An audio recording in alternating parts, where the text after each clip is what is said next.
एकीकडे महायुतीमध्ये या सगळ्या घडामोडी घडत असतानाच दुसरीकडे मुंबईमध्ये भाजपची आज महत्त्वाची बैठक होणार आहे। शपथविधीसाठी आज मुंबईमध्ये भाजपची दुपारी 2 वाजता बैठक पार पडणार आहे। आशिष शेलार यांच्या उपस्थितीमध्ये भाजपच्या बैठकीचं आयोजन करण्यात आलंय। भाजपचे सर्व आमदार, माजी नगरसेवक आणि पदाधिकारी या बैठकीला हजर राहतील। दादर इथल्या वसंत स्मृती या ठिकाणी ही बैठक होईल। 5 डिसेंबरला होणाऱ्या शपथविधीसाठी आता भाजपची बैठक आयोजित करण्यात आलेली आहे।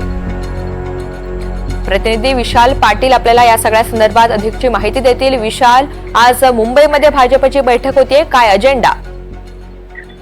ऋतुजा, 2 वाजता मुंबई भाजपची बैठक वसंत स्मृती या कार्यालयात दादर या ठिकाणी होणार आहे। या बैठकीमध्ये मुंबईतील आमदार आणि नगरसेवक यांना बोलवण्यात आलेलं आहे। आशिष शेलार यांच्या नेतृत्वामध्ये ही बैठक पार पडणार आहे आणि शपथविधी सोहळ्याच्या बाबतीत मार्गदर्शन जे आहे हे आशिष शेलार यांच्याकडनं आमदार आणि नगरसेवकांना केलं जाईल। एकंदरीत नियोजनाच्या बाबतीत ही बैठक बोलवल्याचं सद्यस्थितीला कळतंय। मात्र ज्या पद्धतीनं आपण पाहतोय अद्यापही महायुतीकडनं मुख्यमंत्री पदाचा नाव जे आहे हे जाहीर करण्यात आलेलं नाही। दुसरीकडे महायुतीतील नाराजी सुद्धा समोर येताना आपल्याला पाहायला मिळते आणि याच अनुषंगानं मुंबईतील आमदारांचं आणि नगरसेवकांचं काय मत आहे, कारण का मागच्या वेळेला जर आपण पाहायला गेलं तर तुलनेनं भाजपचे मंत्री हे मुंबईतनं जास्त नव्हते आणि त्याच अनुषंगानं आज ह्या बैठकीत हा सुद्धा मुद्दा चर्चेला घेतला जाऊ शकतो आणि याच अनुषंगानं आशिष शेलार यांच्या नेतृत्वात दुपारी 2 वाजता ही बैठक पार पडणार आहे। ऋतुजा, विशाल, धन्यवाद सविस्तर माहितीसाठी।